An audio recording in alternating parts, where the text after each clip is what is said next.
प्रातः स्मरण।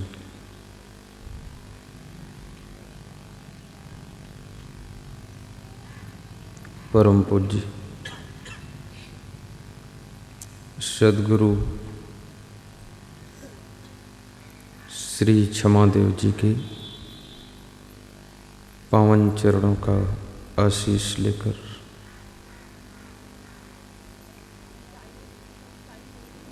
ग्राम खारवा कला, जिला रतलाम, मध्य प्रदेश की पवित्र भूमि पर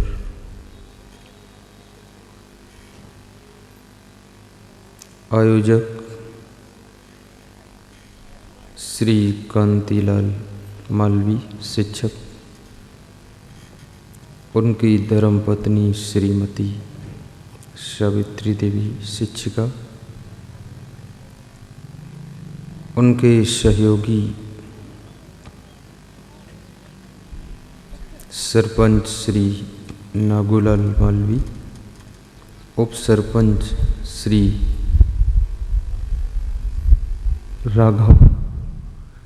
राघव सिंह जी और कलूखेड़ा के मनोहर लाल जी सेवा सहयोगी,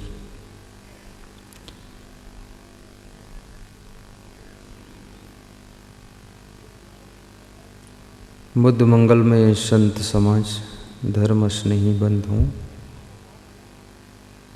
प्रेम और सेवा की मूर्ति माताओं बहनों तथा मेरे प्रिय आत्मन बच्चों। कबीर साहब से किसी ने प्रश्न पूछा है कि मनुष्य में वह कौन सी विशेषता है जिसके कारण मनुष्य इस संसार को सुंदर बनाता है, स्वर्ग जैसा बनाता है और शांति से जीवन जीता है। और वह कौन सी चीज़ है जिससे मनुष्य सम्मान भी प्राप्त करता है। इस संसार का नियम है, यदि आपसे अच्छे कार्य हों तो आपको सम्मान ऑटोमेटिक मिलता है, और अगर आपसे बहुत गलतियां हो जाएं तो आपको अपमान भी बहुत मिलता है।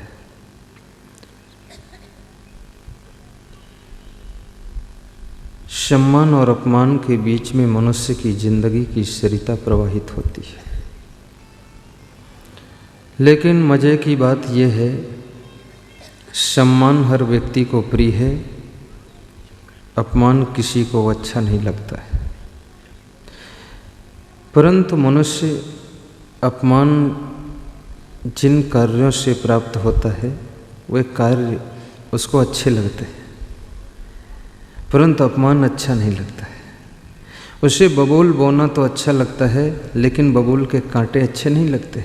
अच्छे आम लगते हैं, लेकिन आम बोता नहीं, बोता बबूल है। और कबीर साहब कहते हैं, बोया पेड़ बबूल का आम कहाँ से खाए। जब अच्छे कार्य नहीं किए आपने तो सम्मान के आम खाने को कहाँ से मिलेंगे। इसलिए एक बार गलती हो जाए तो उस गलती को दोबारा रिपीट मत करो। वो गलती एक बार जो होती है वो गलती गलती नहीं मानी जाती है। वो गलती आपको ज्ञान नहीं था इसलिए हो गई।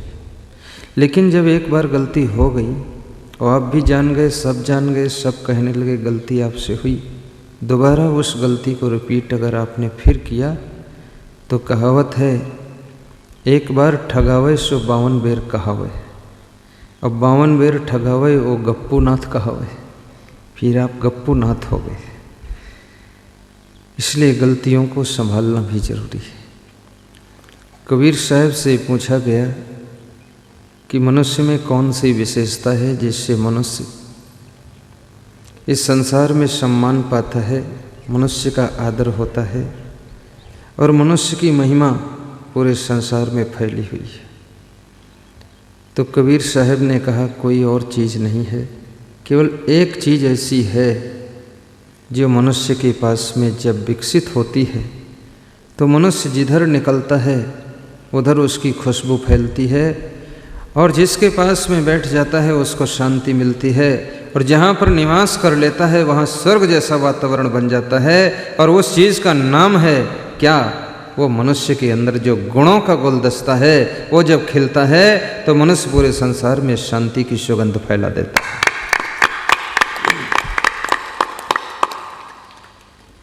तो कबीर साहब कहते हैं मानुष तेरा गुण बड़ा, मांस न आवे काज, हाण न होते आभरण, त्वचा न बाजन बाज। बड़ी महत्वपूर्ण साखी है। कबीर साहब की जो ज्ञान की शैली है उसमें ना तो राम कथा है ना कृष्ण कथा है, उसमें तुम्हारे जीवन की व्यथा है, मनुष्य की व्यथा है। कबीर साहब कहते हैं कि कथा तो बहुत लोग सुनाते हैं लेकिन तुम्हारी व्यथा कम नहीं होती है, पर मैं ऐसी कथा सुनाऊंगा कि तुम्हारी ही कथा सुना करके तुम्हारी व्यथा को कम करूंगा ताकि तुम्हारी कथा सुंदर हो जाए और तुमको अपनी ज़िंदगी की कथा में सुख लगने लग जाए। इसलिए कबीर साहब तुम्हारी व्यथा पर ज़्यादा ध्यान देते हैं।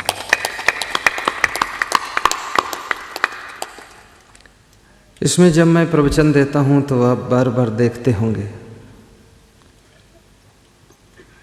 किसी एक महान पुरुष की कथा का वर्णन नहीं करता।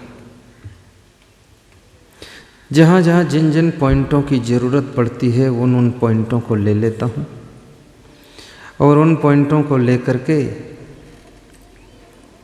कबीर साहब के ज्ञान में उनको मिला करके और फिर ऐसे डोज तैयार करता हूँ कि आपको सुख भी मिले और शांति भी मिले। ये कबीर साहब का ज्ञान, जिस ज्ञान में राम की रामायण, कृष्ण की गीता, नीतिकारों के नीति शास्त्र, ऋषियों के वेद मंत्र, उपनिषदों के सूत्र कबीर साहब की एक साधारण भाषा शैली में समाये हुई है। और कबीर साहब की भाषा शैली ग्रामीण है, क्योंकि कबीर साहब ने देखा कि बहुत अगर कलिष्ठ भाषा में बोलूँगा तो गांव के लोग चूक सकते, इसलिए उन्होंने ग्रामीण भाषा का प्रयोग किया, शुद्ध हिंदी भी नहीं। किसी ने कबीर साहब की भाषा पर तर्क किया कि कबीर साहब की भाषा में व्याकरण ठीक नहीं, तो उत्तर देने वाले ने कहा व्याकरण ठीक है ना हो, लेकिन कबीर साहब की भाषा से दुनिया भर का आचरण ठीक हो जाता है, ये कोई मामूली प्राप्ति नहीं। जिनकी ग्रामर बहुत अच्छी है, व्याकरण बहुत अच्छी है, लेकिन आचरण अच्छे नहीं है, तो उनकी व्याकरण भी उनको दुख से बचा नहीं पाती। लेकिन जिनकी व्याकरण टूटी फूटी है लेकिन आचरण बहुत सुंदर है, उनके जीवन में दुख आते हैं और उनके पास में जब पहुंचते हैं तो दुख भी सुख में बदल जाते हैं, कांटे फूल बन जाते हैं। इसलिए व्याकरण की चिंता ज़्यादा मत करो, अपने आचरण की चिंता करो तो आपके जीवन में सुख शांति का राज्य मिल जाए।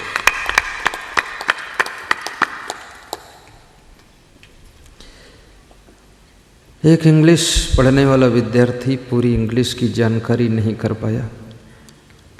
उससे जब कोई पूछता था क्या कर रहे हो तो बोल देता था आई एम खाइंग। इंग्लिश का शब्द ईट उसको मालूम नहीं था, आई एम ईटिंग कहना चाहिए, मैं खा रहा हूँ, लेकिन वो ऐसे बोल देता था आई एम खाइंग, आई एम जाइंग, आई धीरे धीरे बोलते बोलते उसने इंग्लिश सीख लिया।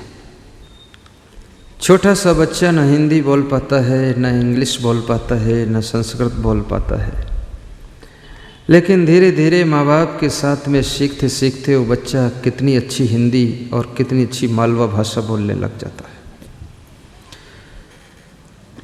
तो साहब कहते हैं मानुष तेरा गुण बड़ा, मानुष तेरा गुण बड़ा, मांस नावे काज, हाण न होते आभरण, त्वचा न बाजन बाज। कबीर साहब की बड़ी महिमा है।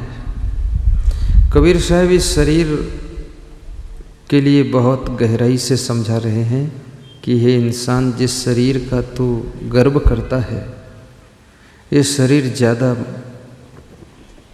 काम का नहीं।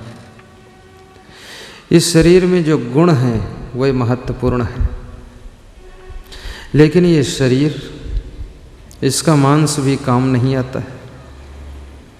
इस शरीर की सेहत बढ़े, ज़्यादा इस पर मांस बढ़े, तो आप सोचो कि हमारा शरीर ज़्यादा वजन हो गया तो ज़्यादा महत्व हो जाएगा। ज़्यादा महत्व नहीं होगा, क्योंकि वजन बढ़ने से बीमारियां बहुत बढ़ती हैं। इस बात पर गौर करना। अगर 1 कुंटल से ज़्यादा वजन निकल गया है तो 160 बीमारियों को आमंत्रण मिल गया है, और 1.5 कुंटल से ज़्यादा वजन हो गया है तो 50% बीमारियां आपके भीतर ही जन्म लेना शुरू कर देंगी। और 4 कुंटल यदि आपका वजन हो गया है तो आप रोज़ अपने को बीमार, अस्वस्थ ही एहसास करेंगे, कभी स्वस्थ नहीं एहसास करेंगे। और जब वजन बढ़ने लगे तो बेसन की बनी हुई चीज़ें खाना बंद करो, मीठा भी बंद करो, आधा पेट भोजन करो, थोड़ा फल खाओ, और 10 घंटे सोना बंद करो। अगर 10 घंटे आप सोते हैं तो याद रखना, फिर आपका वजन और बढ़ता चला जाएगा। और जीवन में वजन बढ़े न बढ़े, लेकिन भजन बढ़ना चाहिए। लोगों का भजन घट रहा है। भजन, भक्ति करने का समय नहीं, इसलिए मनुष्य बड़ा चालाक है। वो मनुष्य कहता है कर्म ही पूजा है, यानी भक्ति करो न करो, सत्संग में जाओ न जाओ, जो कर्म कर रहे हो वही पूजा है, फिर क्या ज़रूरत सत्संग में जाने की। बहुत चतुराई से उसने निकाले हैं तरीके। लेकिन भाइयों बहनों, कर्म पूजा नहीं, पूजा पूजा है, कर्म कर्म है। कर्म पूजा नहीं हो सकता है।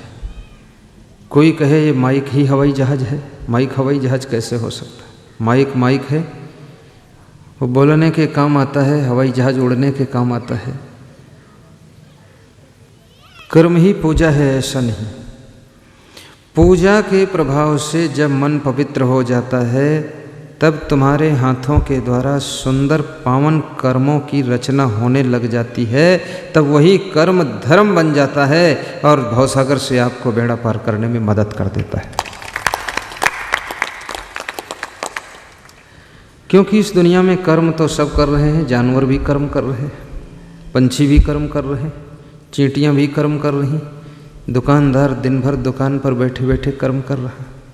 कर्म पूजा नहीं है। पूजा 3 भांत की हेरी, प्रतिमा वैष्णव आत्म केरी, 3 प्रकार की पूजा होती है। एक तो मूर्ति की पूजा, प्रतिमा, और दूसरी पूजा है वैष्णव पूजा। वैष्णव यानी साधु संत की पूजा। जब आप हमें माला पहनाते हैं, फूल भेंट करते हैं, ये संत की पूजा है। आरती करते हैं, ये संत की पूजा है। सुंदर फल पपीता लाते हैं, ये संत की पूजा है। भेंट बंदगी करते हैं, ये पूजा संत की है। तो प्रतिमा, वैष्णव, आत्म केरी, और तीसरी है आत्म पूजा, जहाँ संत और मूर्ति दोनों का जरूरत खत्म हो जाता है। आत्म पूजा। लेकिन आत्म पूजा कब होती है? जब ज्ञान हो जाता है। आत्म ज्ञान नहीं है तो आत्म पूजा नहीं हो पाएगी।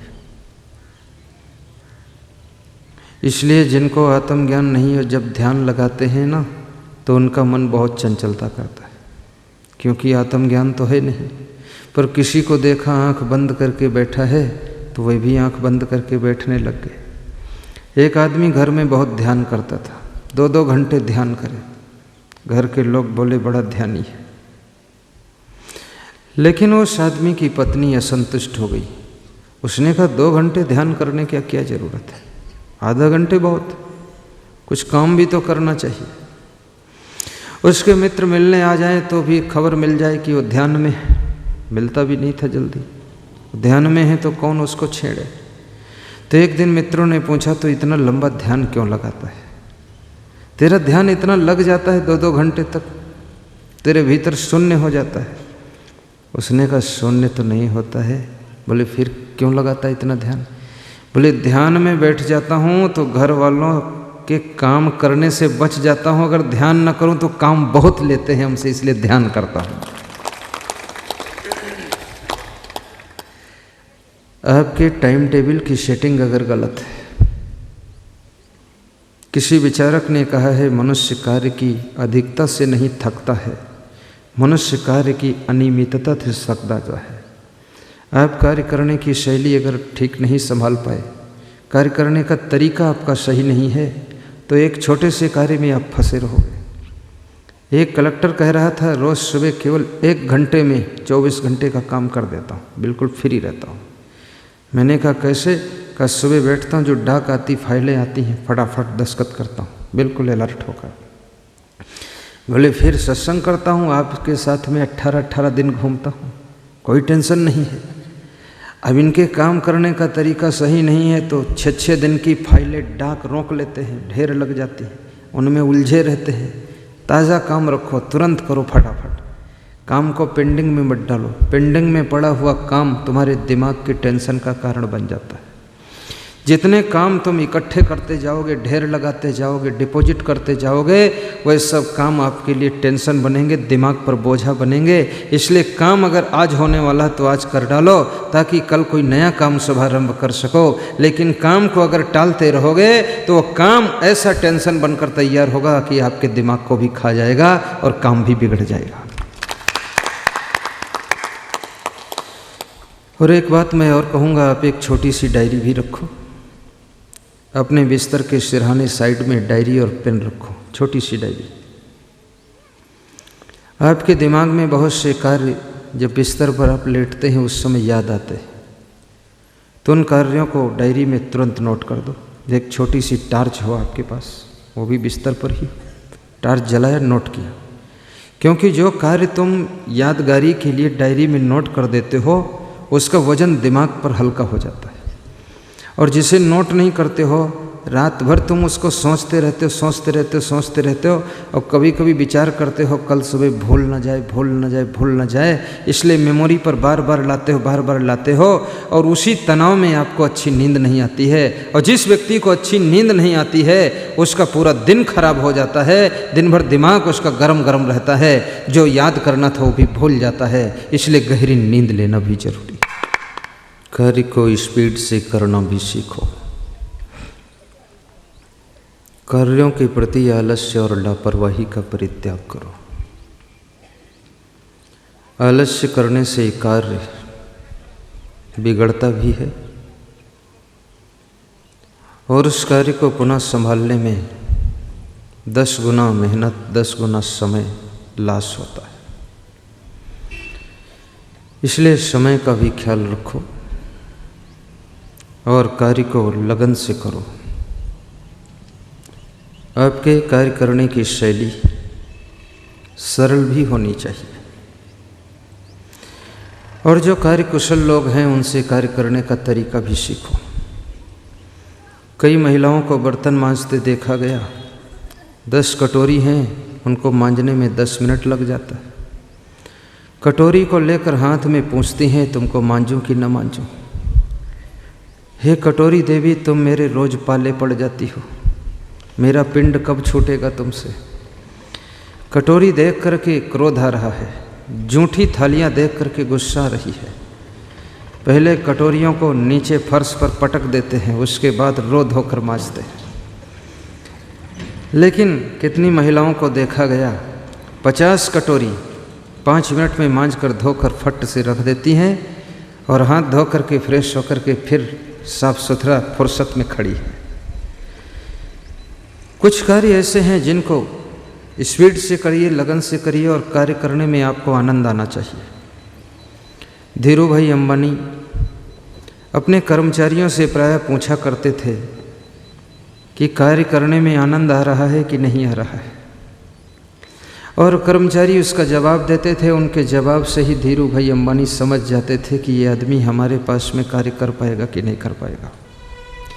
याद रखना, जिस कार्य में आपके मन को आनंद नहीं आता है वो कार्य आपके लिए बोझा बन जाता है, और जिस कार्य में आपकी रुचि है, आपकी लगन है, उस कार्य में आपको कदम कदम पर आनंद आता रहता है, वो कार्य आपके लिए पूजा बन जाता है, और उसी कार्य में आप सफल होते हैं जिसमें आपको रुचि है, इंटरेस्ट है और आनंद आता है।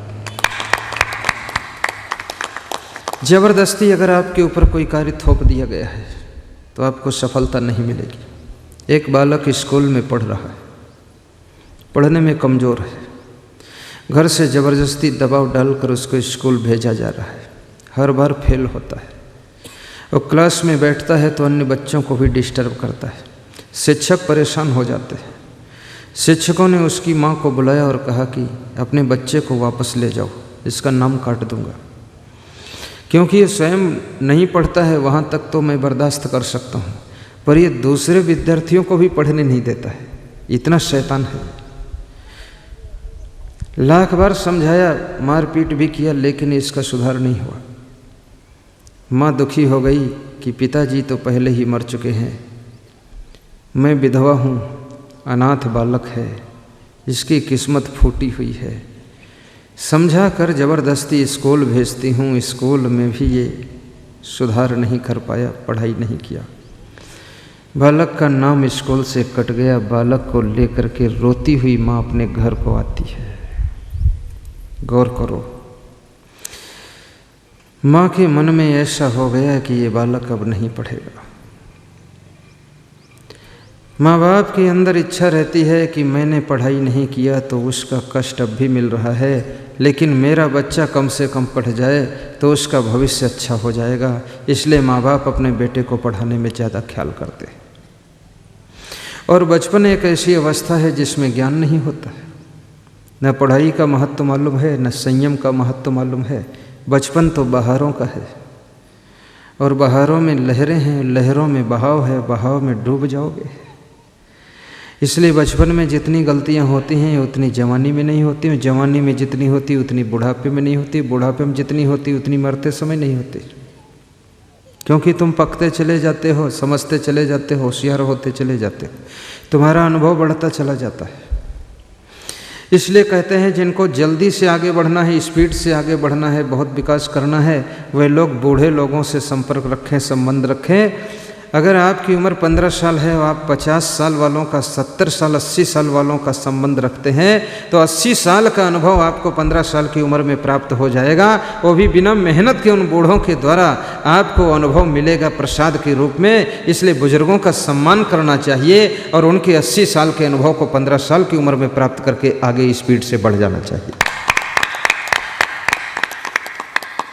लेकिन इस दुनिया में ज़्यादातर बुजुर्ग लोगों का अपमान ही होता है। वो क्यों होता है? क्योंकि बुजुर्ग लोग एक गलती करते हैं। वो क्या गलती है कि उनसे कोई सलाह ले तो सलाह देते हैं और ना सलाह ले तो भी सलाह देते हैं, ज़बरदस्ती सलाह देते हैं। और दुनिया में एक चीज़ ऐसी है जो बिना मांगे मिलती है और फ्री ऑफ कास्ट मिलती है, उसका नाम सलाह है।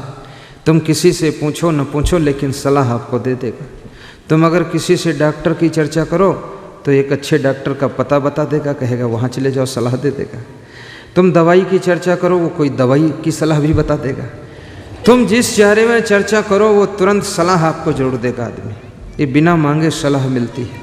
लेकिन याद रखना, बिना मांगे जो सलाह देते हैं उनकी सलाह की कीमत ख़त्म हो जाती है, और जो सलाह लेना चाहते हैं उनको जब सलाह तुम देते हो तो सलाहकार का सम्मान बढ़ जाता है। इसलिए जिनको ज़रूरत है, जो चाहते, जिनके अंदर इच्छा है, उन्हीं को सलाह देना, और जो सलाह तुमसे नहीं लेना चाहते हैं उनको सलाह बिल्कुल मत देना, तो ही तुमसे वह प्रेम करेंगे। अगर ज़बरदस्ती सलाह दोगे तो वह लोग तुमसे नाराज़ होकर के तुम्हारा अपमान करेंगे। इसलिए बुजुर्गों से निवेदन है, ज़बरदस्ती किसी को सलाह मत दें।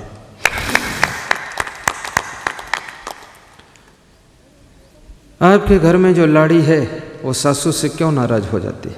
क्योंकि सासू ज़बरदस्ती उसको प्रवचन सुनाती रहती है। तो लाड़ी 1-2 साल तक प्रवचन सुनती है, उसके बाद लाड़ी लड़ने के लिए खड़ी हो जाती है और कहती तुम्हारे भाषण से हम तंग हो गए। अलग रहना चाहती लाड़ी।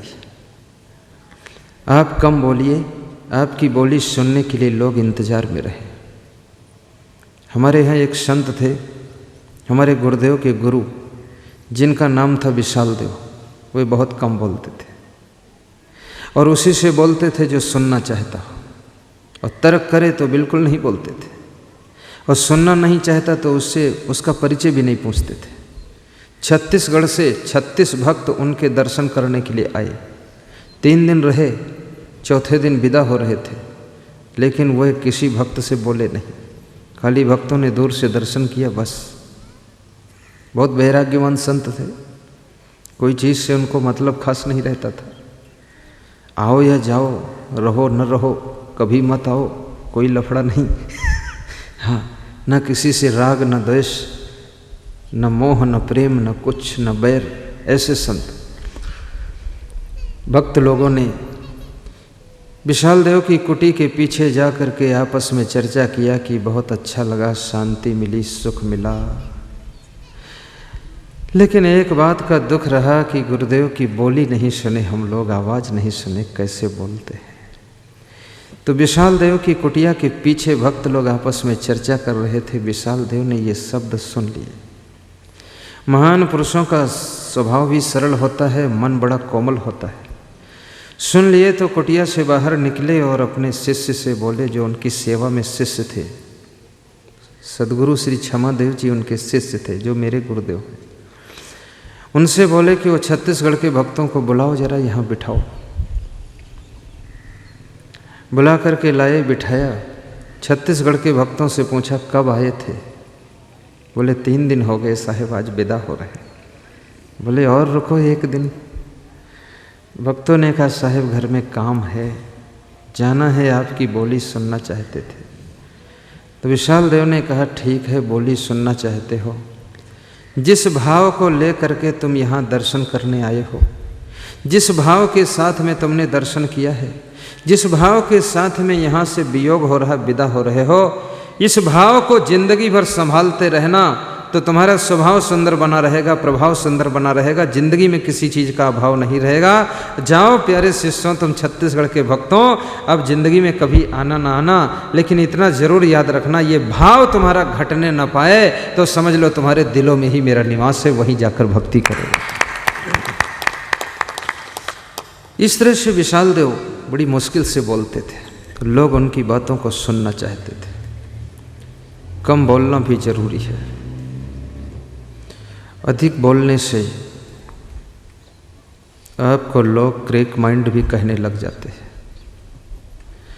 और बिल्कुल कम बोलो तो आपको लोग मूर्ख भी कहने लग जाते हैं। बिल्कुल ना बोलो तो कहते हैं मूर्ख है इसलिए नहीं बोलता।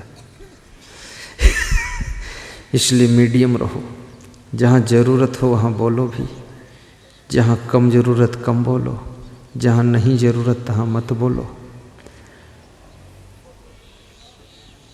और बोलने में फालतू बातें मत बोलो।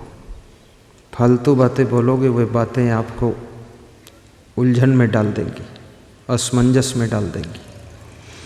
कबीर साहब कहते हैं, मानुष तेरा गुण बड़ा, मानस नावे काज।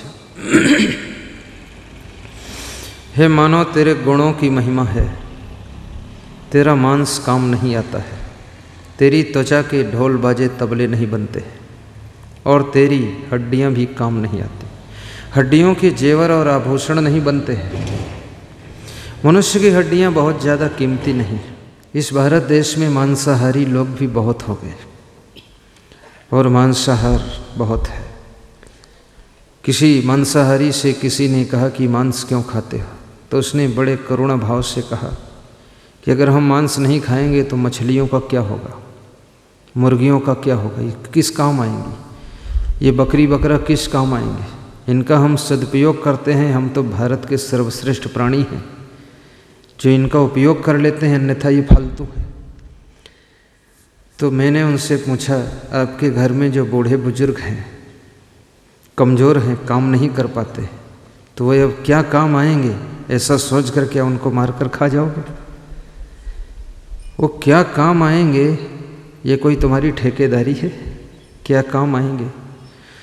जितनी दुनिया की चीज़ें यूँ ही पड़ी हैं उनको तुम कहो ये क्या काम आएंगी तो क्या खा जाओगे, ऐसा नहीं है। वो कोई तुम्हारी जिम्मेदारी नहीं है। अगर मुर्गी पूछे आपसे कि तुम मेरे क्या काम आओगे, तुमको मैं खा जाऊं, मछली पूछे कि तुम मेरे क्या काम आओगे, मैं तुमको खाऊं, तो तुम अपने को खाने नहीं दोगे। इसलिए दया भाव के साथ में मांसाहार नहीं करना चाहिए, शाकाहारी बनो, जीवों पर दया करो। जैन धर्म के 24वें तीर्थंकर स्वामी महावीर ने कहा है, दया पालो। महात्मा बुद्ध ने कहा है, करुणा करो जीवों पर। कबीर साहब ने कहा है, दया धर्म से बड़ा कोई धर्म नहीं। चाणक्य ने कहा है कि नच धर्मो दया समा। कृष्ण गीता में कहते हैं, दया भूतेषु अलुप्तम। दुनिया के कितने ही शास्त्र उठाकर देखो, दया का प्रयोग सब जगह। और आप भी चाहते हो कि मेरे ऊपर कोई दया करे। आपको कोई मारू भैंसा मारने आ रहा हो, सांड मारने आ रहा हो, तो आपके मन में इच्छा होती कोई दया करके हमको बचा ले। आप बचना चाहते हो, आप मरना नहीं चाहते।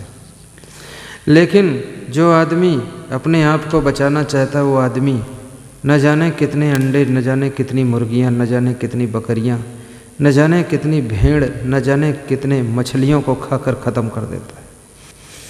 मनुष्य स्वयं के लिए तो दया चाहता है, लेकिन दूसरों प्राणियों पर स्वयं दया नहीं करता है। और ये मांस मछली मनुष्य खाता क्यों है? ये इसलिए खाता है कि इसमें स्वाद उसको आता है, एक नया स्वाद। और नए स्वाद के लालच में मनुष्य मांसाहारी हो जाता है। मैंने मांसाहारियों से पूछा, मांस क्यों खाते हो? तो उन्होंने कहा, जब मांस को दांत के नीचे हम दबाते हैं, कुचलते हैं, तब उसमें रबड़ जैसा दबाने का स्वाद आता है, इसलिए इसको हम खाते हैं। तो मैंने कहा, आपकी छोटी सी जबान का स्वाद कितने प्राणियों के जीवन को बर्बाद कर देता है।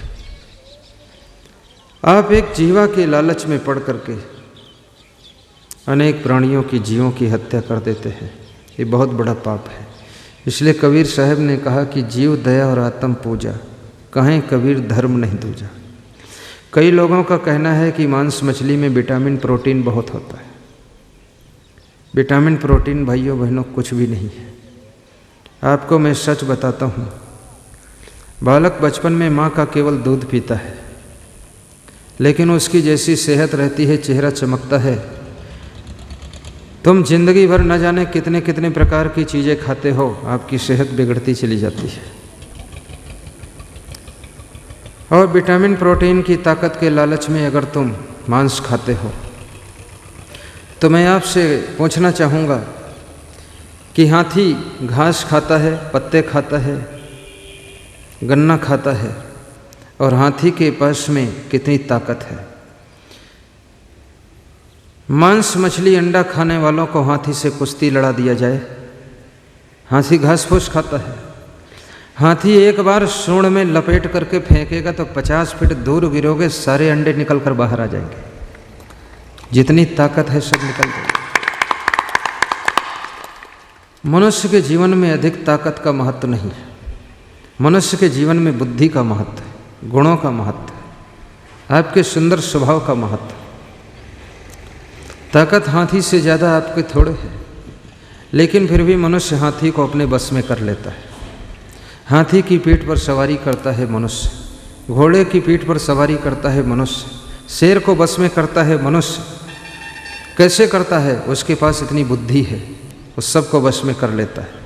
लेकिन फिर भी वही मनुष्य अपने मन को बस में नहीं कर पाता है। सिंह को बस में करने वाला मनुष्य, हाथी को बस में करने वाला मनुष्य, घोड़े को बस में करने वाला मनुष्य, गधे को भी अपने बस में रखने वाला मनुष्य अपने छोटे से मन को जब बस में नहीं कर पाता है, तो मनुष्य स्वयं गधा बन करके जिंदगी भर दुख उठाता है। जब मनुष्य अपने मन को बस में कर लेता है, तो ये देवी देवता भी मनुष्य के ऊपर फूल बरसाते हैं। फिर मनुष्य के रूप में वो राम और कृष्ण बन जाता है, कबीर और क्राइस्ट बन जाता है, संसार में उसकी पूजा होने लग जाती है।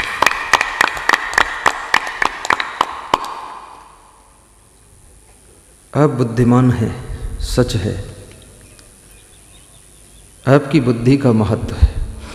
मनुष्यों में भी कम ज़्यादा बुद्धि के लोग होते हैं।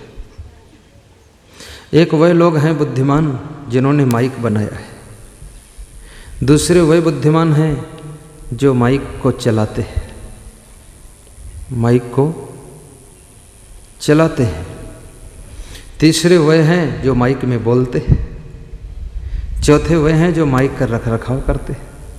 ये 4 बुद्धिमान हैं। और 5वें वह हैं जो माइक की बोली हुई आवाज़ में प्रवचन सुनते हैं, वो भी बुद्धिमान है। लेकिन कुछ लोग ऐसे भी हैं जो प्रवचन सुनते ही नहीं, प्रवचन से उनको एलर्जी। वह कहते हैं सब हमको ज्ञान है, हमारे पास में ज्ञान की कमी नहीं। ज्ञान है, लेकिन ज्ञान के राह पर चलने का आपके पास में पावर नहीं है। सत्संग आपको ज्ञान की राह पर चलने की शक्ति दे देता है। ज्ञान तो वास्तव में बहुत लोगों को है। हर सिगरेट पीने वाले को ज्ञान होता है कि सिगरेट पीना स्वास्थ्य के लिए हानिकर है, लेकिन फिर भी लोग सिगरेट पीते, फिर भी सिगरेट पीते। क्यों? क्योंकि ज्ञान तो है कि सिगरेट पीना स्वास्थ्य के लिए हानिकर है, सिगरेट की डिब्बी पर भी लिखा हुआ है, लेकिन फिर भी सिगरेट छोड़ नहीं पाते हैं। क्यों? क्यों पीते हैं? क्योंकि उस ज्ञान के राह पर चलने की उनके पास में शक्ति नहीं है, कमज़ोर पड़ जाते हैं। लेकिन वही आदमी जब सत्संग सुनता है, भक्ति करता है, प्रवचन सुनता है, तब उसे उस ज्ञान की राह पर चलने की ताकत मिल जाती है। फिर एक झटके में सिगरेट भी छोड़ देता, शराब भी छोड़ देता है और शुद्ध शाकाहारी बन करके अपने जिंदगी के राजमार्ग पर चलना शुरू कर देता है। फिर उसके जीवन में मोक्ष की मंजिल भी आती है, सुख शांति की मंजिल भी आती है। मैंने सुना है बिहार में पटना जो राजधानी है, उस पटना राजधानी में भाइयों और बहनों एक प्रोफेसर रहता था। वो सिगरेट बहुत पीता था और अपने घर के पीछे खिड़की से खाली डिब्बियाँ फेंक देता था। हजारों डिब्बियाँ पीछे पड़ी हुई थी। बड़ी मज़े की बात हुई, सिगरेट पीना स्वास्थ्य के लिए हानिकर है।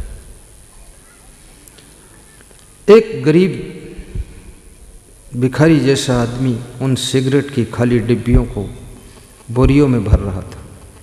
कूड़ा कचड़ा लोग इकट्ठा करते हैं ना, कुछ लोग, कूड़ा कचड़ा भी बिक जाता है। प्रोफेसर अपने घर के पीछे झांक कर देखता है तो एक गरीब आदमी सिगरेट की खाली डिब्बियाँ इकट्ठा कर रहा है। तो प्रोफेसर को हंसी आ गई कि ये कितना पागल आदमी है, कूड़ा कचड़ा इकट्ठा कर रहा है। जिन सिगरेट की खाली डिब्बियों को बेकार समझकर मैंने फेंका है, उनको इकट्ठा कर रहा है। बड़ा आश्चर्य हुआ। सिगरेट की खाली डिब्बियां इकट्ठा करता हुआ देख करके प्रोफेसर हंसा। तो प्रोफेसर ने कहा, मैं तुम्हारे पागलपन को देखकर हंसा हूँ। बोले, ठीक है, मैं आपके महापागलपन को देखकर हंसा हूँ। वो बात करने में बड़ा चतुर था। तो प्रोफेसर ने कहा, मैं पागल कैसे हूँ? तो उसने कहा, मैं महापागल कैसे हूँ, दोनों बताओ। तो प्रोफेसर कहता है, तुम पागल इस तरह से हो कि जिन सिगरेट की खाली डिब्बियों को कचड़ा समझकर मैंने फेंका, उनको तुम इकट्ठा कर रहे हो, इसलिए पागल नहीं और क्या। उसने कहा, ठीक बात है, अब मैं बता देता हूँ आप महापागल कैसे हो। सिगरेट की खाली डिब्बियों को इकट्ठा करके मैं अंगीठी का कोयला जलाऊंगा, इसलिए तुमने मुझको पागल बताया है। पर सिगरेट डिब्बी के अंदर रहने वाली सिगरेट को पी करके आप अपना कलेजा जलाते हो, तो आप महापागल नहीं और क्या हो। मैं इससे कोयला जलाऊंगा तो पागल हूं, तुम कलेजा जलाते हो तो महापागल हो। इस बात को सुन करके प्रोफेसर ने उसी दिन से सिगरेट पीना छोड़ दिया। किस व्यक्ति का कौन सा शब्द, किस व्यक्ति की कौन सी बात आपको प्रभावित कर दे, किसी को कोई पता नहीं। रास्ते पर चलने वाले पागलों की बातें भी आपके जीवन को बदल सकती हैं। इसलिए कहा गया, पूरा संसार ये शिक्षा शास्त्र है। ज्ञान की खुली किताब पूरा संसार है। अगर तुम ज्ञान लेना चाहो तो पूरी दुनिया में कदम कदम पर ज्ञान मिल रहा है। लेकिन अगर ज्ञान तुम नहीं लेना चाहते हो तो ब्रह्मा जैसे ज्ञानी भी आपको ज्ञान देने में थक जाएंगे और ज्ञान नहीं दे पाएंगे। ज्ञान लेने वाले लोग, तुलसीदास ने अपनी पत्नी से भी ज्ञान ले लिया था और तुलसीदास संत होकर के रामायण की रचना कर देते हैं, और जिनको ज्ञान नहीं लेना है वो संत से भी ज्ञान नहीं ले पाते हैं। इसलिए भाइयों बहनों, अपने दिल में इतनी श्रद्धा बनाइए कि जहाँ से ज्ञान मिल रहा हो उस ज्ञान को ग्रहण कीजिए और ज्ञानी बन करके संसार में सुख शांति प्राप्त कीजिए। कभी कभी अज्ञानता के कारण एक दूसरे के शरीर को देख करके आसक्ति हो जाती है। एक राजकुमार किसी वेश्या के शरीर को देखकर आकर्षित हो गया। वेश्या को चिंता हो गई कि अगर राजकुमार का मन बिगड़ गया, भविष्य में यही राजकुमार राजा बनेगा तो इस प्रजा का क्या हाल होगा। कभी कभी वेश्याएं भी सोचने लग जाती हैं, लेकिन आदमी स्वयं सोचता नहीं।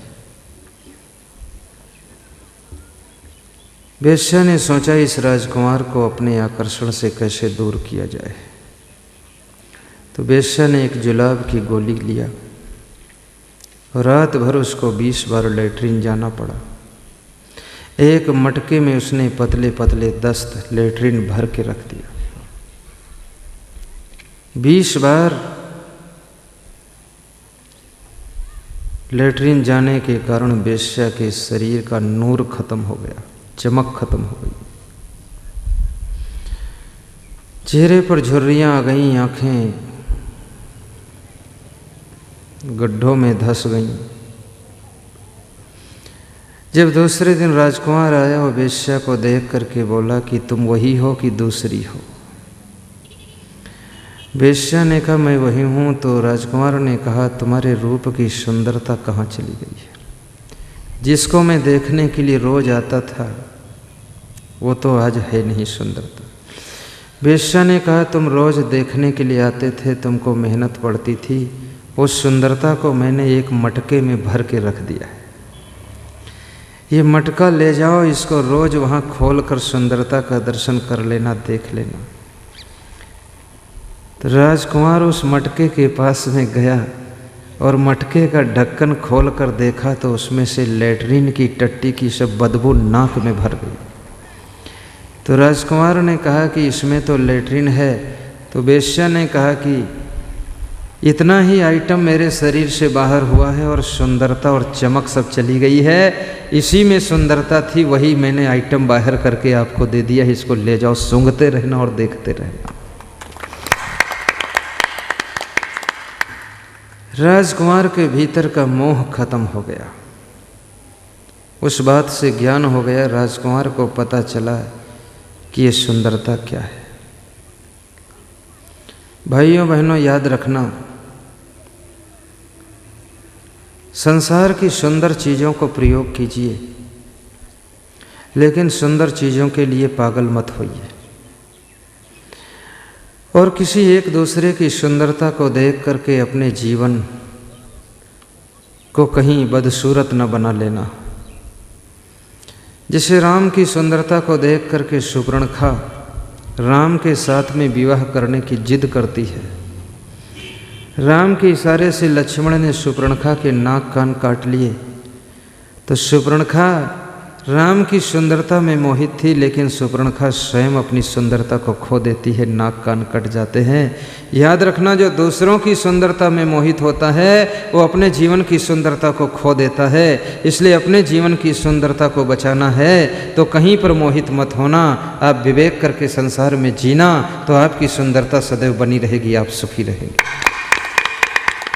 उस महिला ने बालक से दुखी होकर के उसके सिर पे हाथ रख करके पूछा, तू क्या करना चाहता है, अंतिम बार बता दे।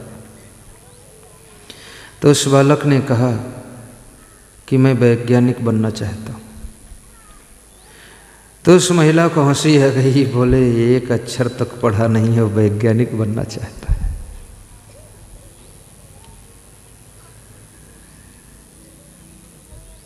वो महिला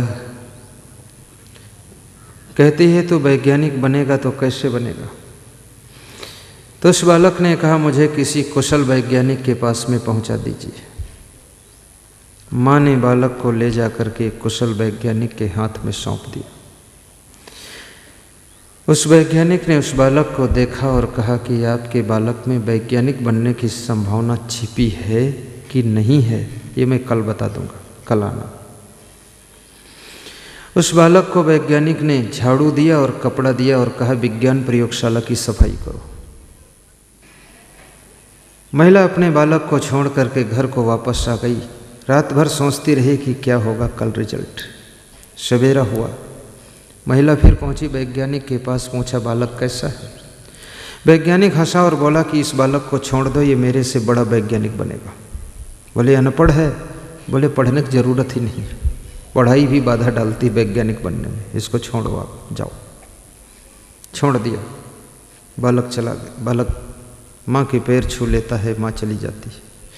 वही बालक धीरे धीरे इतने सुंदर करीने के साथ में विज्ञान प्रयोगशाला को साफ करता है, सुंदर झाड़ू लगाता है, सुंदर कपड़े से सब बोतलें पोंछता है, ठीक से सामान जमाता है। तुम्हारे झाड़ू लगाने की कला से भी तुम्हारे बुद्धि के स्तर को पहचाना जा सकता है, तुम्हारे हर काम की कला से तुम्हारे बुद्धि के लेवल को जाना जा सकता है, याद रखना। इसलिए हर काम जरा करीने के साथ में करना, उलझ जुलझुल मत करना, क्योंकि पीछे खड़े हुए लोग तुम्हारी बुद्धि की पहचान कर रहे हैं, तुम्हारी परीक्षा भी ले रहे हैं। वो बालक 1 साल में वैज्ञानिक बनने लग गया और इतना बड़ा वैज्ञानिक बना कि उसने 2500 रिसर्च किए आगे चल करके। जिस वैज्ञानिक के पास में उसने ट्रेनिंग लिया था, प्रशिक्षण लिया था, सीखा था, उससे भी बड़ा वैज्ञानिक बना और 2500 रिसर्च करके इस पूरे विश्व को प्रदान कर दिया। ये जो माइक चल रही उसी का रिसर्च है, ये बल्ब भी उसी का रिसर्च है, ये कैमरा भी उसी का रिसर्च है। उस वैज्ञानिक का क्या नाम था भाइयों बहनों? उसका नाम था थॉमस अल्वा एडिसन। और वो ऐसा वैज्ञानिक था, स्कूल में पढ़ने में तो कमज़ोर था, मन नहीं लगाता था, लेकिन विज्ञान में उसकी रुचि थी, तो 2500 रिसर्च करके हमें आपको दिया है। ऐसे वैज्ञानिक के अभिनंदन के लिए ताली बजाइए आप जोर से। भाइयों और बहनों, मानुष तेरा गुण बड़ा मानस नावे काज, हाण न होते आभरण त्वचा न बाजन बाज। मनुष्य के गुणों की महिमा है, हड्डी मांस का पुतला, इसकी महिमा नहीं है।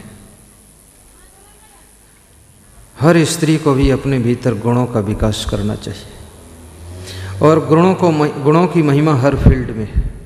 चाहे आप साधु बनो, चाहे आप राजनेता बनो, चाहे आप व्यापारी बनो, चाहे आप मजदूर बनो, लेकिन आपके अंदर गुण ज़्यादा हैं तो आपको कीमत भी ज़्यादा मिलेगी।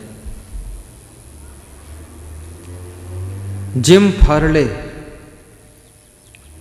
से किसी ने पूछा आपकी इतनी कीमत ज़्यादा क्यों है, सबसे ज़्यादा वेतन आपका क्यों? जिम फार्ले ने बहुत अच्छा जवाब दिया। जिम फार्ले ने कहा मेरे को स्टील फैक्ट्री के बारे में ज़्यादा ज्ञान नहीं है और मैं सबसे ज़्यादा काम भी नहीं कर पाता, लेकिन जो काम लोग कर रहे हैं उन लोगों से 2 गुना काम लेने की कला है, इसलिए मेरा वेतन सबसे 10 गुना ज़्यादा है। भाइयों बहनों, काम लेने की कला को भी विकसित कीजिए। काम करना एक कला है, लेकिन दूसरों से काम लेना बहुत बड़ी कला है। काम लेना सीखो। अगर दूसरों से काम लेना आपको नहीं आता है तो याद रखना आप अपने लक्ष्य में ज़्यादा सफल नहीं हो सकते। वेद के ऋषि ने कहा है शतम हस्त्रम समवरा सहस्र हस्तम समकिर कृतस्य कार्यस्य चेहि अस्फातिम समवः। बहुत सुंदर वेद का मंत्र है, इस पर ध्यान देना। वेद ऋषि कहता है कि सैकड़ों हाथों से काम कीजिए और हजारों हाथों से परमार्थ कमाइए, दान कीजिए, सेवा कीजिए। अपने अध्यवसाय से और बुद्धिमान लोगों से सलाह लेकर के कार्यों को संपन्न कीजिए। सफलता भी मिलेगी, सुख भी मिलेगा, कभी तुम असफल नहीं होगे। लेकिन सैकड़ों हाथों से काम करो। इस श्लोक को पढ़ करके मेरे मन में विचार हुआ कि आदमी के पास में हाथ तो 2 ही होते, लेकिन सैकड़ों हाथों से काम कैसे करेगा वो? सैकड़ों हाथों से काम करने का क्या तात्पर्य होता है, बात को समझना। यानी आप सैकड़ों लोगों को अपने साथ में जोड़िए, संगठन बनाइए, इतना बड़ा नेटवर्क तैयार कीजिए, आपके नेटवर्क में सैकड़ों हजारों आदमी काम करें। वेद का ऋषि कहता है शतम हस्तम समावरः, सैकड़ों हाथों से काम करो, अर्थात संगठन बना करके अपने कार्य का नेटवर्क लंबा चौड़ा कीजिए और सहनशीलता से धैर्यपूर्वक हजारों लोगों से काम ले लीजिए। उनको भी कुछ परसेंटेज दीजिए, उनके भी परिवार की व्यवस्था चलती रहे। और कोई परमार्थ का काम करना हो तो बहुत सारे लोगों को साथ में जोड़ लीजिए। जब थे तब तो इतने लोग उनकी भक्ति नहीं करते थे। साईं बाबा बिल्कुल फक्कड़ संत थे, लेकिन अब साईं बाबा नहीं हैं तो साईं बाबा के नाम पर कितना दान हो रहा है। और दान देना चाहिए, ठीक है, क्योंकि साईं बाबा के मंदिर में दर्शन करने के लिए लोग लाखों की संख्या में जाते हैं। रात रुकते हैं, उनके ठहरने के लिए स्थान, खाने के लिए भंडारा व्यवस्था, ये सब वहाँ चल रहा है।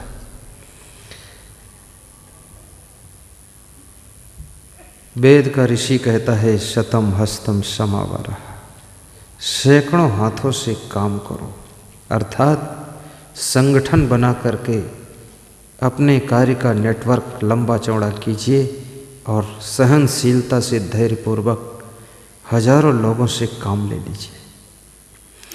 उनको भी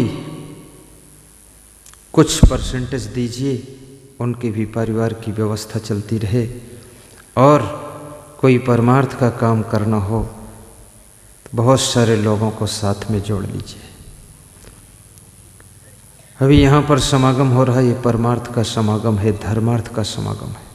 कांतिलाल भाई ने नागूलाल मल भाई को भी जोड़ लिया साथ में, सरपंच उप सरपंच सब जुड़े, साथ में कालू खेड़ा से मनोहर लाल जी भी जुड़े और उनके साथ में गांव के परिवार के कुटुंब के और लोग भी जुड़े, सेवा करने लगे।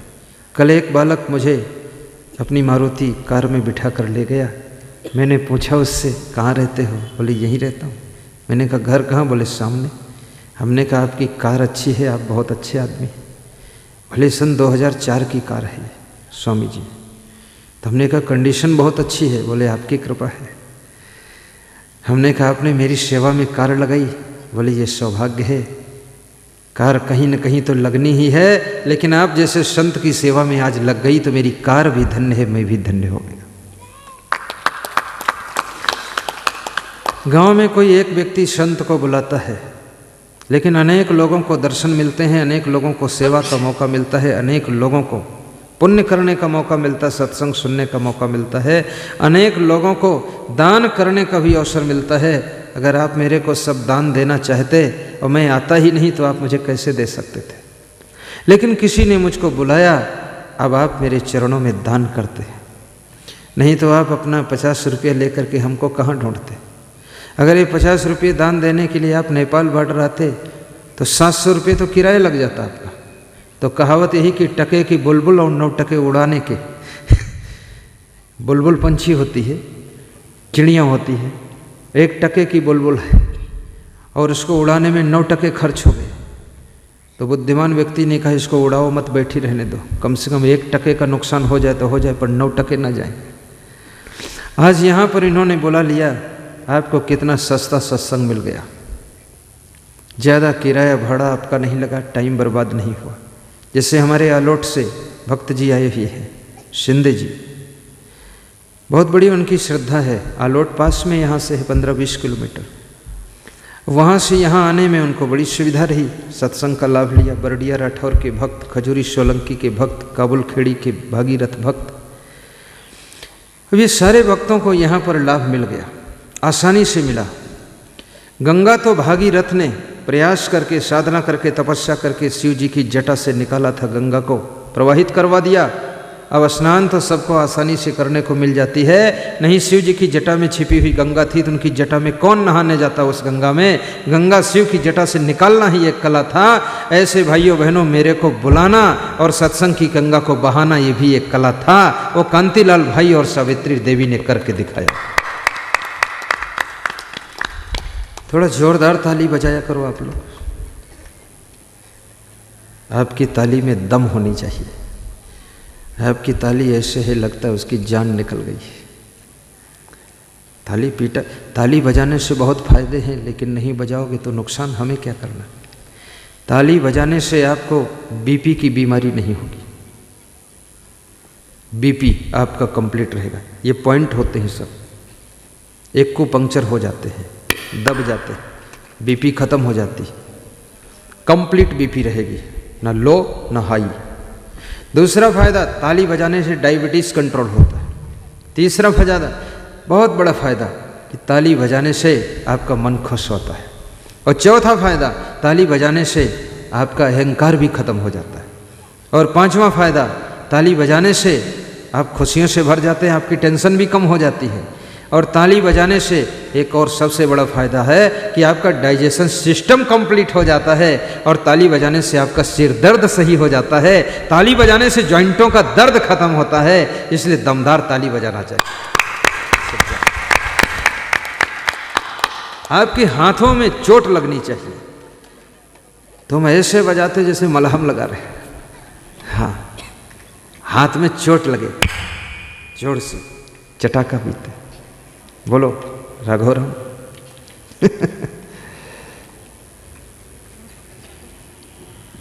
तुम ही मेरे मंदिर, तुम ही मेरी पूजा, तुम ही देवता हो, तुम ही देवता हो। तुम ही मेरे मंदिर, तुम ही मेरी पूजा, तुम ही देवता हो, तुम ही देवता हो। तुम्हें देख कर के एक ख्याल आ रहा है, तुम्हें देख कर, सब गाइए, ये ख्याल आ रहा है कि जैसे फरिश्ता दरस दे रहा है। तुम्हें देख कर के एक ख्याल आ रहा है कि जैसे फरिश्ता दरस दे रहा है। कोई मेरी आँखों को देखे तो समझे कि तुम मेरे क्या हो, कि तुम मेरे क्या हो। तुम ही मेरे मंदिर, तुम ही मेरी पूजा, तुम ही देवता। सब गाओ, साथ में गाओ, इसका फल मिलेगा। तुम ही देवता हो। जिधर देखता हूँ नजर तुम ही आते, सभी भक्त साधक तेरे गीत गाते। जिधर देखता हूँ नजर तुम ही आते, सभी भक्त साधक तेरे गीत गाते। गीतों की माला के रचैया तुम ही जोर से हो। जोर से बोलो, जोर से। गीतों की माला के रचैया तुम ही हो। जीवन की नैया के खेवैया तुम ही हो। तुम ही राम मेरे कन्हैया तुम ही हो। जीवन की नैया के खेवैया तुम ही हो। कोई मेरी आँखों को देखे तो समझे कि तुम मेरे क्या हो, कि तुम मेरे क्या हो। कोई मेरी आँखों को देखे तो समझे कि तुम मेरे क्या हो, कि तुम मेरे क्या हो। तुम ही मेरे मंदिर, तुम ही मेरी पूजा, तुम ही देवता हो, तुम ही देवता हो। तुम ही मेरे मंदिर, तुम ही मेरी पूजा, तुम ही देवता हो, तुम ही देवता हो। जिधर देखता हूँ नजर तुम ही आते, सभी भक्त साधक तेरे गीत गाते।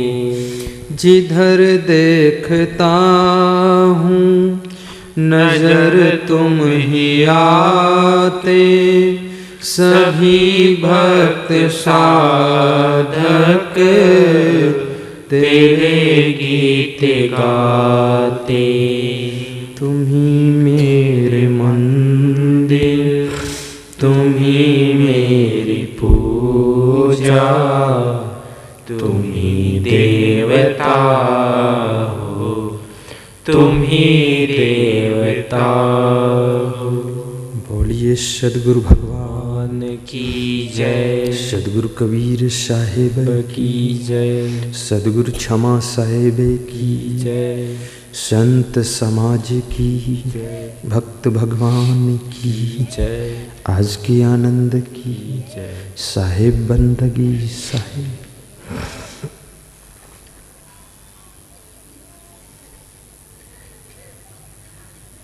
आपको ऐसा लगा कि ये बंद कर देंगे 20 मिनट और, अभी बहुत कम बजा है, 3 के ऊपर सोई गई है मुश्किल से। साहिब बंदगी साहिब।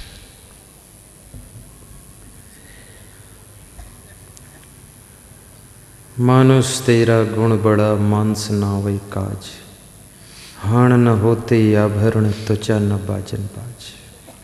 ध्यान देना, बहुत अच्छी अच्छी बातें बताऊंगा। कबीर साहब कहते हैं गुणवान बनो, उसके बाद में धनवान बनो।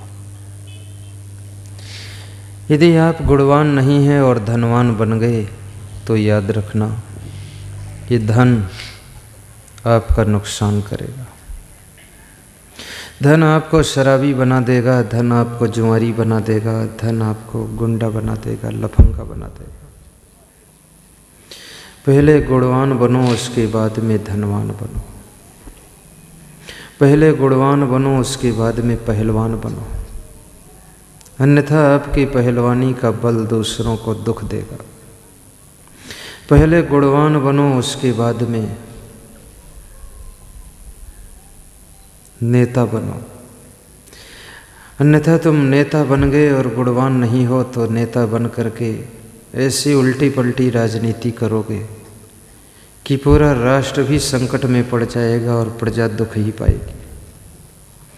पहले धनवान बनो, उसके बाद शिक्षक बनो। पहले गुणवान बनो, फिर शिक्षक बनो, डॉक्टर बनो, मास्टर बनो, कलेक्टर बनो, कुछ भी बनो, अब सफलता पाएगी।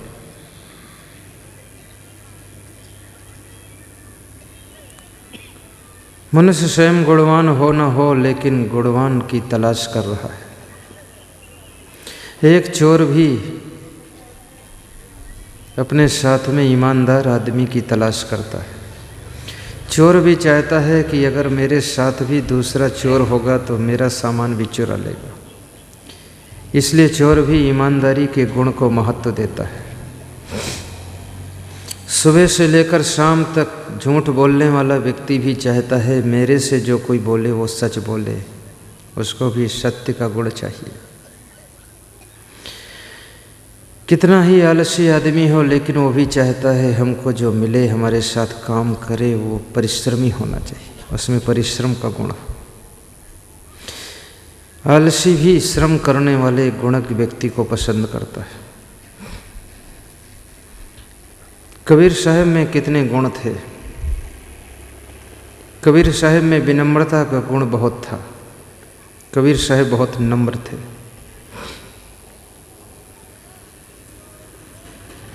कबीर साहब समाज के सामने कहते हैं, दादा भाई बाप के लेखों चरणन हुई हों बंदा, अब की पुरिया जो निर्वारे सोजन सदा आनंदा। ये कबीर साहब के शब्द हैं। साहब कहते तुम मेरे दादा हो, तुम मेरे भाई हो, तुम मेरे बाप हो, मैं तुम्हारे चरणों की बंदगी करता हूँ। अगर इसी मानव जीवन में तुमने अपने वासना की गठरी को खोल करके ख़त्म कर दिया तो तुम्हारा मोक्ष भी हो जाएगा, जीवन भर आनंद भी रहेगा। और जो अपने वासना को समाप्त कर दे, भक्ति करे, सत्संग सुने और अपने जीवन को सदाचार के पथ पर चलाए, उसको मैं दादा कहने को तैयार हूँ, बाप कहने को तैयार हूँ, भाई कहने को तैयार हूँ और उसको बंदगी प्रणाम करूँगा, नमस्कार कर लूँगा। कबीर साहब की विनम्रता चरम सीमा को छू रही है। कितने लोग कबीर साहब के बारे में नहीं जानते हैं, झूठी झूठी कहानियाँ जोड़ देते हैं। किसी के द्वारा मैंने सुना था, कबीर साहब जा रहे थे तो एक बालक मिला रास्ते में। कबीर साहब के लिए एक झूठी कहानी जोड़ दिया लोगों ने। कबीर साहब से उसको एलर्जी होगी, कुछ होगा गड़बड़। तो उस बालक के पास में कबीर साहब खड़े हुए और बोले कि ये जो मेरे हाथ में दीपक है, इसकी ज्योति कहाँ से आई। कबीर साहब को अहंकार आ गया, ऐसा उसने बताया। और कबीर साहब ने पूछा इसकी ज्योति कहाँ से आई, तो बालक हंसा और उसने ज्योति को बुझा दिया मुंह से फूंक करके। और कबीर साहब से पूछा ये ज्योति अब कहाँ चली गई, तो कबीर साहब का अहंकार टूट गया। कितनी झूठी बात है। कबीर साहब जैसा महान संत कभी अहंकार कर सकता है, और बालक इतना छोटा अज्ञानी है, वो इतना विनम्र हो सकता है, इतना ज्ञानी हो सकता है? कभी नहीं हो सकता। कबीर साहब ऐसा कभी नहीं अहंकार में पहुंच सकते। कबीर साहब तो किसी को ज्ञान देने के लिए पहुंच सकते हैं कि ये ज्योति कहाँ से आई, यानी वे परम तत्व को तुमको याद दिलाना चाहते हैं। ये अहंकार में थोड़े पूछ रहे हैं। महान पुरुषों के लिए झूठी कहानियों को जोड़ करके उनके नाम को हल्का नहीं करना चाहिए। कबीर साहब तो बहुत विनम्र हैं। अभी मैं 2 दिन पहले संतों को बीजक पढ़ा रहा था, तो उसमें एक प्रसंग आया था कि नारी सकल पुरुषों खाए ताते रहे अकेला, और कहें कबीर जो अब की बूझे सोई गुरु हम चेला। आज की तारीख में दुनिया में नासमझ चेला भी अपने को चेला स्वीकार नहीं करता है। जिस समय नाम के आगे दास लिखना होता है उस समय कलम रुकती है, सोचते हैं दास न लिखूं, क्योंकि दास क्या हूँ, मैं तो सबका स्वामी हूँ। लेकिन कबीर साहब जैसा महान संत अपने आप को चेला स्वीकार कर रहे हैं। साहब कहते हैं कहें कबीर जो अब की बूझे, बूझे माने समझना, समझना माने कल्याण करना, कल्याण करना माने सत्संगी हो जाना, सत्संगी हो जाना यानी भक्ति की राह पर चलना, साधु संत की सेवा करना, सतमार्गी बन जाना। कबीर साहब कहते हैं इसी मानव जीवन में जो सत्संगी हो जाए, भक्ति करे, कल्याण की राह पर चले, सत्संग में डुबकी लगा ले, तो सोई गुरु हम चेला, उसको मैं गुरु मान लूँगा और अपने को उसका चेला मानने को तैयार हूँ, लेकिन जो अपना कल्याण करे उसको मैं गुरु मान सकता हूँ।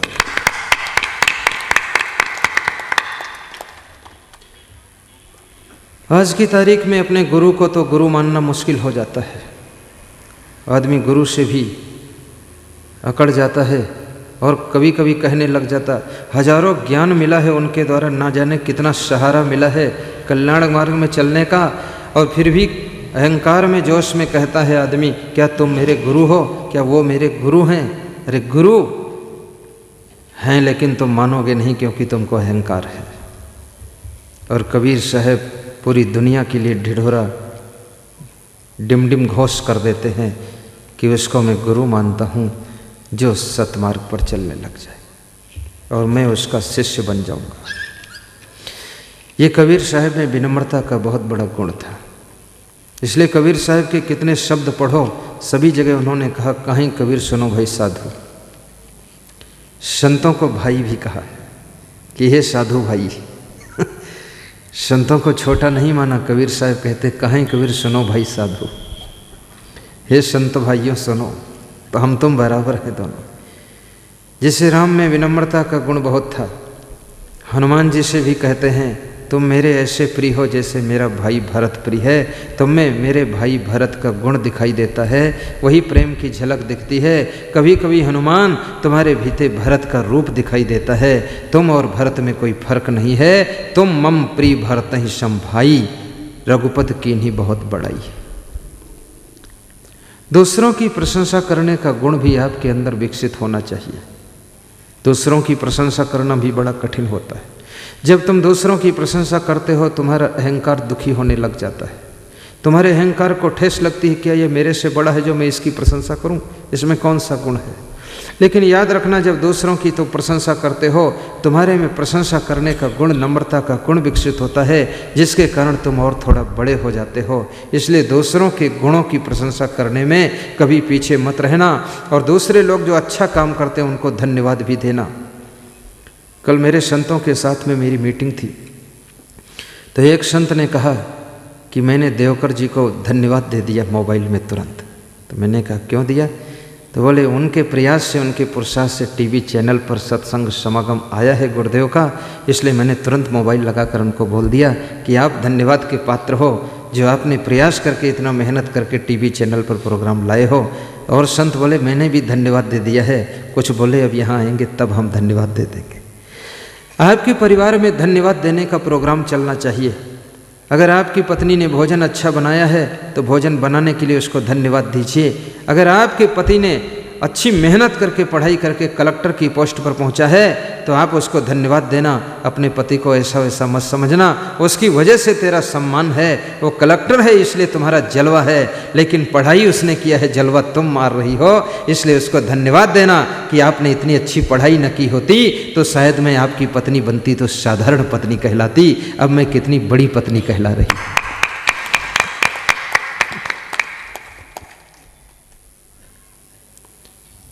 और आप अपने बेटों को भी धन्यवाद दीजिए। आपके बेटे अगर योग्य हैं उनको धन्यवाद दीजिए। धन्यवाद की शैली पढ़नी चाहिए। श्रोता आए हैं, इनको भी मेरा धन्यवाद है,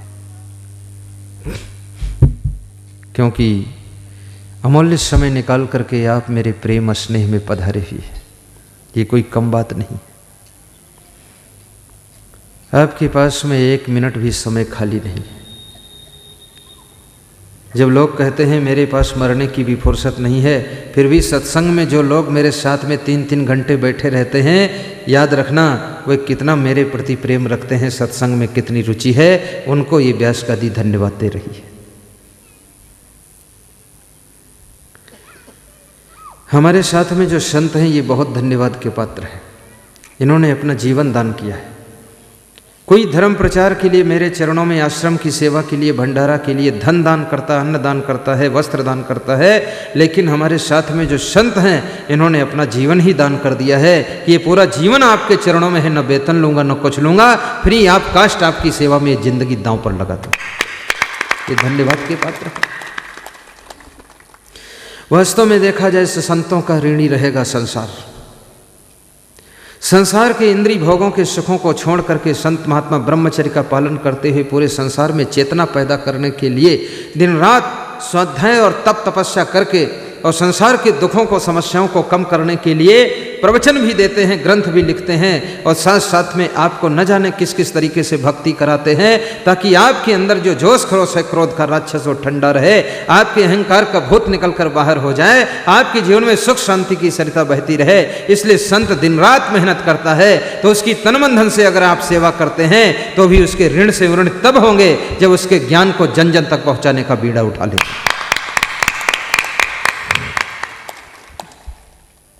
संत महात्माओं का बहुत उपकार है संसार के ऊपर। आग जो लगी आकाश में झरझर गिरे अंगार, और साधु न होते जगत में जरी मरता संसार। आकाश में आग लग गई। ऐसे तो आपके घरों में आग लगती, खेतों में आग लगती है, लेकिन कबीर साहब कहते आकाश में आग लगी। कौन सा आकाश है? आकाश यानी ये विशाल आकाश जो ऊपर खाली स्थान दिख रहा है। वेदों ने कहा है कि तुम्हारा हृदय भी आकाश है।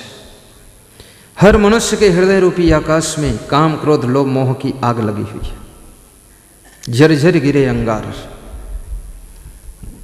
और ये मनोविकारों की आग से बुराइयों के अंगार, अवगुणों के अंगार झरझर करके जिंदगी के धरातल पर गिर रहे, जिसमें आपका तन मन जल रहा है। एक सज्जन भजन गा रहे थे, जो आग लगाई है तुमने उस आग से तन मन जल जाए। और हृदय रूपी आकाश में आग किसने लगाई? कोई और नहीं लगाता है। हर आदमी अपने अपने हृदय में आग स्वयं लगाता है। और आग लगाना तो जानता है हर आदमी, लेकिन बुझाना नहीं जानता है। बुझाने के लिए संत की जरूरत पड़ती है। जो आग लगाई है तुमने उस आग से तन मन जल जाए। जो आग बुझाई सदगुरु ने उस ज्ञान से तन मन खिल जाए।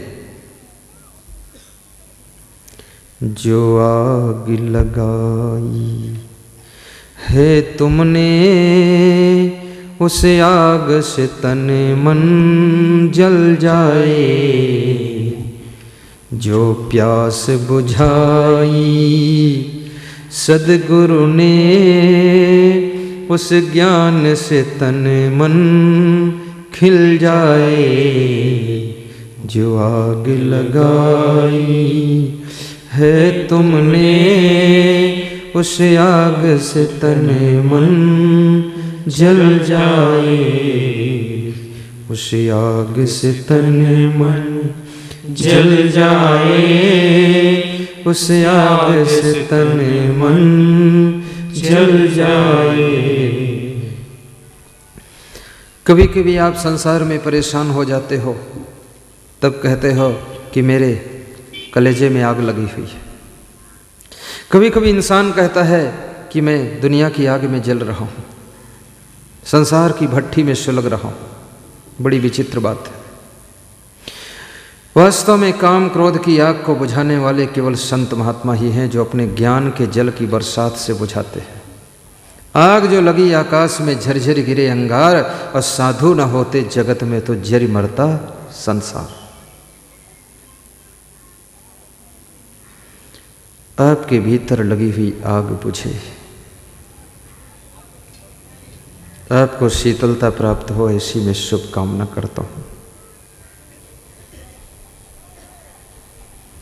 आपका मन, आपका जीवन मंगलकारी हो। गुरुदेव की असीम कृपा आपको सदैव मिलती रहे। संतों का प्रभाव आपके जीवन में फैलता रहे। आपका जीवन खुशबूदार बने। आप जहाँ रहो वहाँ स्वर्ग जैसा वातावरण बना सको। अष्टौ गुणः पुरुषं दीपयन्ति प्रज्ञा च कौल्यं च दमः श्रुतं च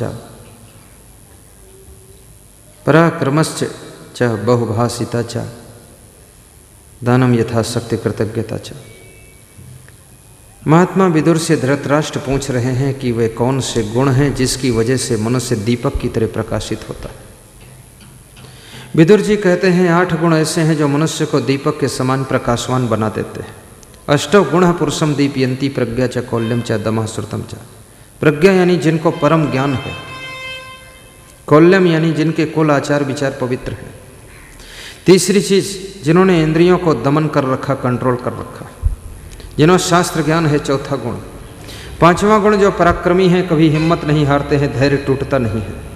छठा गुण जो अनावश्यक बातें नहीं बोलते हैं, आवश्यक भाषण करते हैं, बाकी चुप रहते हैं।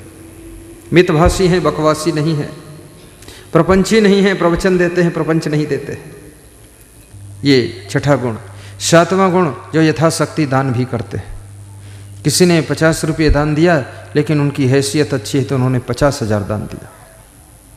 किसी ने 50,000 दान दिया, हैसियत कमज़ोर है उनकी, तो अपना 50 रुपये दान दे दिया। अपनी क्षमता के अनुसार दान करते।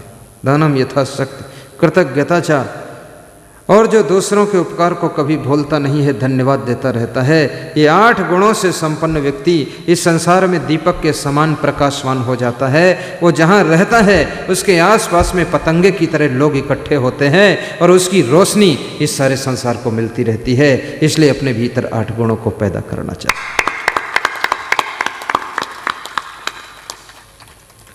विष्णु भगवान में सहनशीलता का बहुत बड़ा गुण था। सीता जी में पतिव्रता का बहुत बड़ा गुण। विष्णु भगवान के सीने में लात मारी। परशुराम के पिता भृगु जी भी बहुत क्रोधी थे, परशुराम भी क्रोधी थे, बाप बेटे दोनों क्रोधी थे। लेकिन परशुराम में एक विशेषता थी, परशुराम बाल ब्रह्मचारी भी थे। एक अवगुण था, लेकिन दूसरा बहुत बड़ा गुण भी था। एक तरफ से उनको देखो तो परशुराम जैसा चमकता हुआ ब्रह्मचारी मिलना कठिन है, और दूसरी तरफ से देखो तो परशुराम जैसा क्रोधी मिलना भी कठिन है। कभी कभी मनुष्य में कुछ गुण इतने अच्छे होते हैं जिसके कारण उस मनुष्य को छोड़ा भी नहीं जाता है, और कुछ अवगुण ऐसे होते हैं जिसके कारण उस मनुष्य को पकड़ा भी नहीं जा सकता। बड़ा खतरनाक मनुष्य है। परशुराम के अंदर ब्रह्मचर्य का गुण बहुत अच्छा गुण है। धर्म की रक्षा के लिए परशुराम जी हर तरह से शस्त्र को भी उठा लेते हैं। सीता में पतिव्रता का गुण है, राम में एक पत्नीव्रता का गुण है। दुनिया के सारे व्रत गृहस्थ आश्रम के लिए छोटे हो जाते हैं। जहाँ पर पति पत्नी दोनों गृहस्थ धर्म को निभाते हुए एक पत्नी व्रत एक पति व्रत का पालन करते हैं, वहाँ पर दुनिया के सारे व्रत इसी व्रत में समा जाते हैं और सब व्रतों का फल उनको यही प्राप्त हो जाता है। लक्ष्मण में सेवा का गुण इतना विशेष गुण है, अपने भाई की सेवा करना बड़ा कठिन होता है। कुत्ते की सेवा करना आसान है, गाय भैंस की सेवा करना आसान है, पंछी की सेवा करना आसान है, अतिथि मेहमान की सेवा करना आसान, लेकिन भाई की सेवा करना कठिन है, क्योंकि भाई के साथ में बराबर का रिश्ता होता है। आदमी का अहंकार कहता है मैं इनसे क्या छोटा हूँ, मैं भी भाई हूँ, मैं इनकी सेवा क्या करूँ। लेकिन लक्ष्मण से हमको सीखना चाहिए सेवा का गुण। उन्होंने अपने भाई राम की सेवा जिंदगी भर जम करके किया है, इसलिए लक्ष्मण भी भगवान की कैटेगरी में पहुँच गए। भरत जी में प्रेम करने का गुण है। भरत जी ने कितना प्रेम रखा है। सारी समस्याएं अयोध्या की भरत के प्रेम को कम नहीं कर पाती हैं। राम के अंदर त्याग का गुण है। अपने भाई के लिए राजपाट को त्याग करके माँ कैकेयी की आज्ञा का पालन करते हुए, अपने पिता का आदर रखते हुए वन को चले जाते हैं, और वन में जाकर के 14 साल में संतों की कृपा से, संतों के चरणों में बैठ बैठ करके संतों का ज्ञान प्राप्त करके राम भगवान वन में जाकर के भगवान बन जाते हैं, और वहाँ से भगवान बनकर आते हैं, तब उनकी पूजा शुरू हो जाती है। शत्रुघ्न में मौन रहने का गुण है, वे मौन हो जाते हैं। याद रखना, ये जितने गुण हैं सब एक आदमी में भी होना चाहिए। वे मौन हो जाते हैं। मौन रहने का गुण भी आप अपने भीतर विकसित करो, और मैं आपको बताऊंगा। ध्रुव में भक्ति का गुण है। प्रहलाद के अंदर अपने पिता के विरोध के बीच में भी भक्ति करने का गुण है। शबरी बचपन में गरीबी में भी झोपड़ी में रह करके भक्ति कर रही है। कभी कभी तुम कहते हो इतना गरीब हूँ कैसे भक्ति करूँ। याद रखना, भक्ति गरीबी में ज़्यादा फलती है, अमीरी में थोड़ा डिस्टर्ब भी हो सकती है। इसलिए गरीबी हो तो शिवरी बनकर भक्ति कर लेना, और अमीरी हो तो मीरा जैसे महलों में रह करके भी भक्ति कर लेना। सोने की अगर बिल्डिंग बनाओ तो कृष्ण बन करके द्वारिका में जैसे कृष्ण द्वारिका बनाते हैं सोने की, ऐसे तुम्हारी बिल्डिंग जो बननी चाहिए वो कृष्ण की द्वारिका होनी चाहिए, रावण की लंका नहीं होनी चाहिए जहाँ शराब चले। आपकी बिल्डिंग के अंदर कृष्ण की द्वारिका में भगवान और भक्त विराजमान होना चाहिए, तो सोने का भवन भी आपको कल्याणकारी है। बहुत सुंदर मकान बनाओ, सुंदर गाड़ी लाओ, सुंदर उन्नति करो, इसमें कोई हर्ज नहीं, लेकिन इतना जरूर याद करो कि भक्ति से जुड़े रहो, ताकि ये धन ये मकान आपके भीतर काम क्रोध लोभ मोह की ज्वाला धधका ना सके, आपको शीतलता मिलती रहे। इसलिए भक्ति के माध्यम से सत्संग की बरसात करते रहो, ताकि आपका दिल ठंडा बना रहे। तो कबीर साहब कह रहे हैं, मानुष तेरा गुण बड़ा मानस नावे काज, हाण न होते आभरण त्वचा न बाजन बाज। हे मनुष्य, तेरे गुणों की महिमा है, तेरे हड्डी मांस के पुतले की महिमा नहीं है, तेरी खाल की महिमा नहीं है, तेरी खाल के बाजे नहीं बनते हैं, तेरी हड्डियों के आभूषण नहीं बनते हैं, तेरा मांस भी खास काम नहीं आता है, लेकिन तेरे इस शरीर में नाशवान मिट्टी के पुतले में जो गुण हैं, उन गुणों के कारण तू भगवान भी बनता है, महान बनता, संत बनता है, और तू नेता बनता है तो संसार को संचालित करता है। याद रखना, अपने भीतर गुणों को सदैव बनाए रखना, ताकि संसार में तेरा सम्मान भी बना रहे। सेवा का गुण विकसित करो। अपने गांव में, अपने नगर में, अपने शहर में सत्संग कराने का गुण भी विकसित करो।